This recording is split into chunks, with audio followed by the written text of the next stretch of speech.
Bismillahirrahmanirrahim. Sejahtera buat kita semua.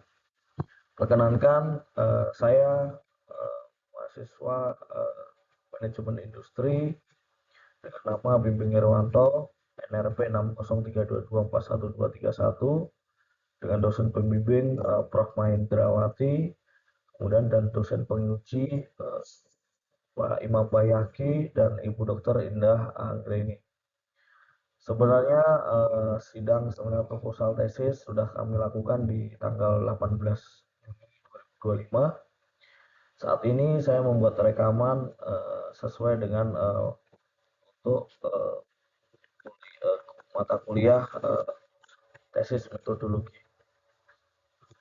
Kami membuat rekaman ini untuk memenuhi sebagai sudah melakukan penyelesaian untuk mata kuliah tesis metodologi yang sudah saya ambil saat ini. Di sini saya akan mempresentasikan seminar proposal dengan judul Perancangan Perbaikan Sistem Pengolahan Pabrik Kelapa Sawit di PT TLDN atau Cahaya Nugra Plantation (CAP) dengan analisis pendekatan kuantitatif untuk meningkatkan profit. Agenda presentasi saya meliputi pendahuluan, studi literatur, dan metodologi penelitian.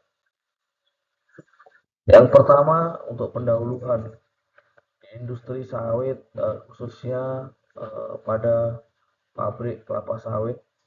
Di sini mengolah tandan buah segar atau yang biasa dikatakan TBS atau buah sawit yang berasal dari estate atau kebun sawit.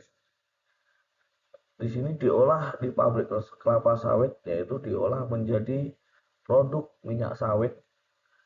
Dalam hal ini produk yang biasa dikenal dengan berupa CPO, crude palm oil.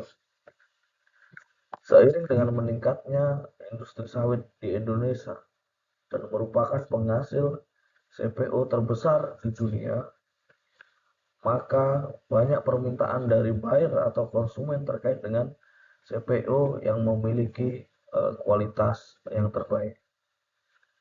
Dalam hal ini, untuk kualitas CPO terdiri dari FFA, moisture, dan depth.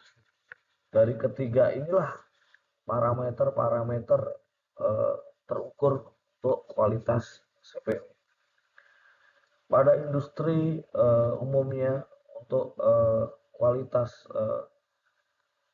ini, untuk moisture dan depth point untuk nomor 2 dan 3 ini lebih mudah terkontrol. Dan selama ini di seluruh industri sawit bisa terkontrol dan tidak menjadi masalah. Tetapi khusus kualitas FFA atau poin 1 dalam bentuk kualitas CPO ini, yaitu berupa FFA atau free fatty acid atau kita namakan dengan asam lemak bebas, maka di perdagangan industri sawit telah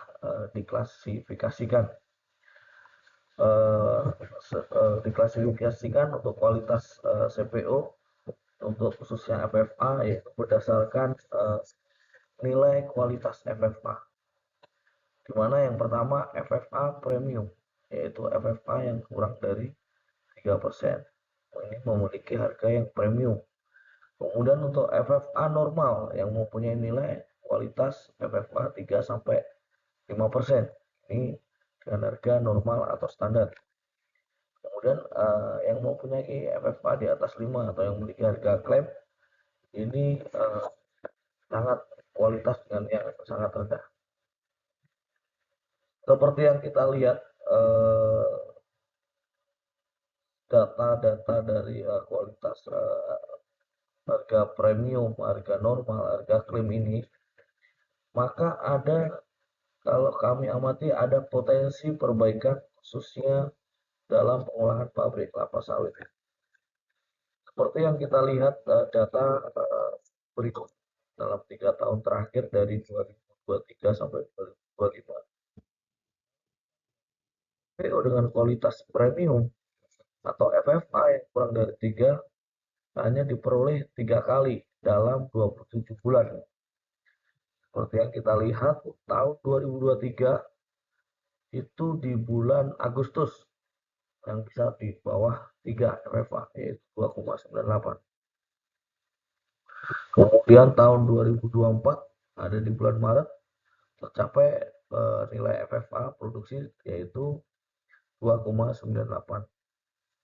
Kemudian juga di bulan Juli bisa capai 2,94.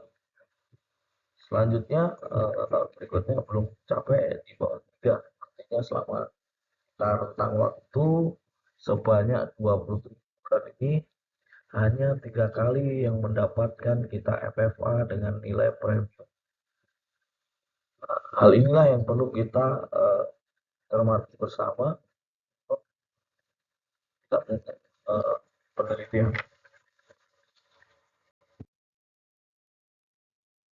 Berdasarkan pendahuluan dan latar belakang tersebut, maka setelah masalah penelitian ini, di mana yang pertama bagaimana mengidentifikasi kualitas CPU dari masing-masing titik proses pengolahan pabrik kelapa sawit, khususnya pada titik-titik sumber penyumbang oil, yaitu oil kondensat, liquor, dan anggur. Kemudian rumusan masalah yang kedua, bagaimana merancang sistem pengolahan yang dapat menghasilkan dua output produksi berdasarkan kadar FFA, yaitu CPU premium dan CPU normal. Dan yang ketiga, bagaimana penerapan simulasi substitusi dan metode Monte Carlo dapat digunakan untuk menganalisis dampak strategi pemisahan terhadap distribusi kualitas dan volume CPU. 4. Seberapa besar potensi peningkatan volume CPU premium dan keuntungan profit yang dapat dicapai dari implementasi strategi berdasarkan kadar FFA. Tujuan daripada rumusan masalah itu yang pertama untuk menentukan memetakan kualitas CPU pada kadar FFA di 3 proses pengolahan, yaitu oil kondensat, core, dan anggur. Yang kedua, untuk mendapatkan hasil produksi mendapatkan dua output berdasarkan kadar FFA, yaitu CPU premium FFA kurang dari 3% dan CPU normal FFA 3-5%. Yang ketiga, menetapkan skema blending yang tepat terhadap distribusi kualitas menurut kadar FFA dan volume produksi masing-masing grade CPU. Yang keempat, menghitung potensi peningkatan volume CPU premium serta mengestimasi tambahan keuntungan atau profit yang dapat diperoleh perusahaan dari strategi pemisahan tersebut. Kemudian batasan masalah, yaitu penelitian ini didasarkan pada kualitas CPU yang didasarkan pada sistem pengolahan pabrik kelapa sawit, bukan berdasarkan faktor-faktor penyebab kenaikan atau penurunan kualitas FFA itu sendiri. Kemudian rencana perbaikan sistem pengolahan berada di stasiun klarifikasi. Manfaat ini penelitian dapat diharapkan dapat bermanfaat, dapat membantu perusahaan industri kelapa sawit serta khususnya PT TLDN dalam meningkatkan nilai profit jadi lebih tinggi. Di literatur, jadi yang kita lihat dari studi literatur tahun 2022, kemudian Tan et al.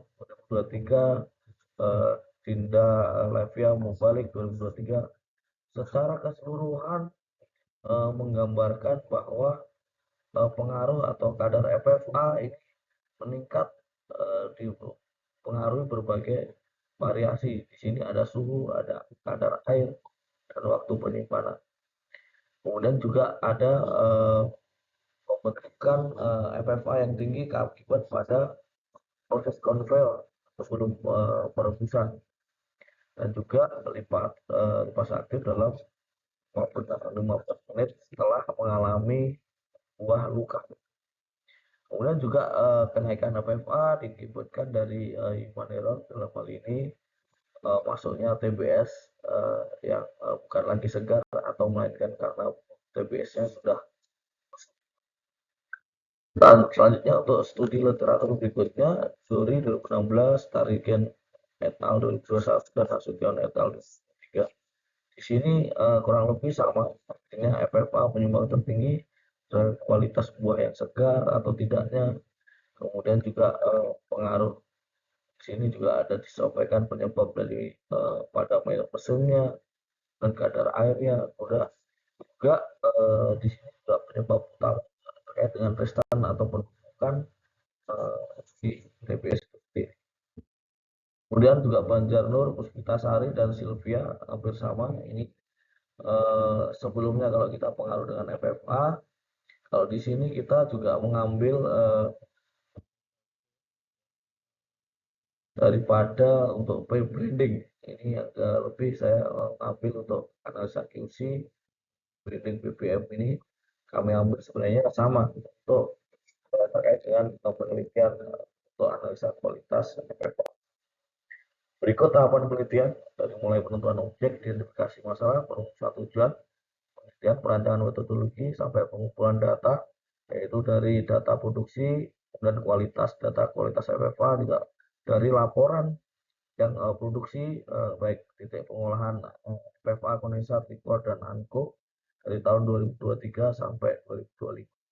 Selanjutnya perumusan strategi pemisahan produk, kemudian dianalisa metode kuantitatif, kemudian sampai mendapatkan angkanya, kemudian divalidasi datanya melalui juga dengan simulasi Monte Carlo. Sekilas berikut untuk metode penelitian. Jadi memang ada 3 titik untuk menghasilkan ya daripada CPO. Ini pada potensi sangat besar. Nilai FFA yang terkandung, nilai FFA yang terkandung di sini sangat besar, materialnya 76%, ya ini yang FFA-nya premium. Di sini memang ada 15%, ada 5-7% yang FFA-nya tinggi, bukan premium.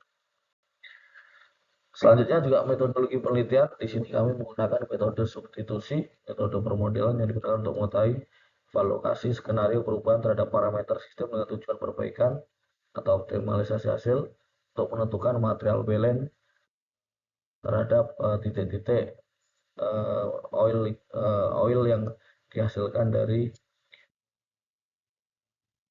dan simulasi Monte Carlo dilakukan juga untuk mendapatkan profit. Demikian sidang seminar proposal tesis yang sudah sebelumnya sudah saya sampaikan di tanggal 18 Juni 2025, dan sudah ada masukan dari dosen penguji yang saat ini akan kami lanjutkan untuk perbaikannya, sekaligus untuk menyelesaikan untuk tesis. Terima kasih dari saya. Wassalamualaikum warahmatullahi wabarakatuh.